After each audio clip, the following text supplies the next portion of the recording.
Voici l'un des sites les plus cachés de la planète, Alula, un territoire au nord de l'Arabie Saoudite, entre Petra et Monument Valley, avec des temples nabatéens du 1er siècle et des canyons en plein désert. L'Arabie veut attirer sur ce joyau des millions de visiteurs pour préparer l'ère de l'après-pétrole. Pour mettre en lumière ces trésors, elle a lancé une campagne mondiale de publicité. Yann Arthus Bertrand a même filmé ce territoire pour l'exposition Alula, Merveilles d'Arabie, qui s'ouvre à l'Institut du monde arabe ce mois-ci. Ça fait 15 ans que je rêvais d'aller là-bas. J'avais déjà fait des demandes quand j'avais tourné mon film Haut, j'ai fait des demandes plus tard. Et ça avait toujours été non, bien sûr. Et un jour, Jack Lang m'a appelé en me demandant si je voulais tourner là-bas. J'ai dit oui tout de suite parce que c'est un endroit vraiment qui me fascinait depuis très longtemps. Moi, je connaissais les photos anciennes. Je savais qu'il y avait cette ce fameux train, parce qu'il y avait un train qui partait de Damas et qui allait à la Mecque en passant par là. Donc, je connaissais un peu l'histoire de ce pays. Je voulais absolument y aller. C'est toutes les histoires de Laurence d'Arabie, toute une mythologie autour de ces lieux incroyables, avec ces rochers. Parce que c'est inouï de voir ces rochers en plein désert avec des temples extrêmement sophistiqués au milieu. Donc c'est drôle parce que j'ai fait des photos et je les ai mis en noir et blanc. Et on avait l'impression que c'était des photos du début du siècle, quoi, comme si rien n'avait été touché, parce qu'il n'y a pas une pancarte, il n'y a rien, il n'y a pas de route autour. Donc c'est vrai que c'était assez magnifique. Et ça, je pense que malheureusement, c'est quelque chose qu'on ne pourra plus photographier, parce que tout le sable va être piétiné, les voitures vont passer comme d'habitude, quoi. Welcome to Arabia. Pour la première fois, le pays ouvre des visas loisirs, visas qui étaient seulement accordés auparavant pour des motifs religieux ou business. Mais le pays a-t-il ouvert ses visas pour tous les touristes? Du monde entier, sans restriction, à ma connaissance. En tout cas, ils ont annoncé qu'ils allaient accorder par la voie électronique, ce qui est exceptionnel, des visas à ceux qui en feraient la demande.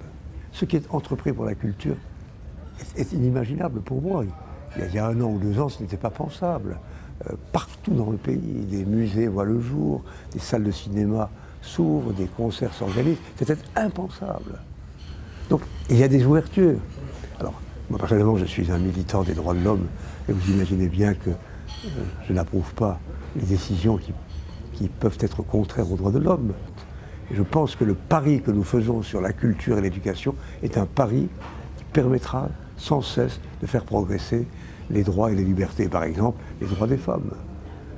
Ce n'est pas encore la situation française, mais quand même en quelques mois, des droits nouveaux ont été conquis par les femmes saoudiennes. Je pense qu'il y aura encore d'autres progrès. L'Arabie Saoudite n'est pas un pays comme les autres.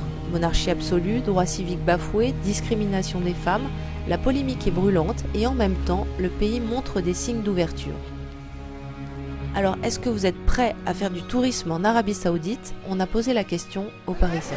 En Arabie Saoudite, un peu compliqué. Le paysage fait rêver, mais un peu compliqué. Pour une femme de mes origines, non.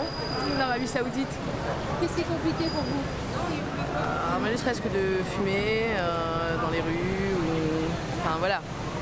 Je suis pas contre la pub qu'on fasse pour l'Arabie Saoudite. On n'adhère pas à tout ce qu'ils font, mais on vend une partie qui est quand même positive.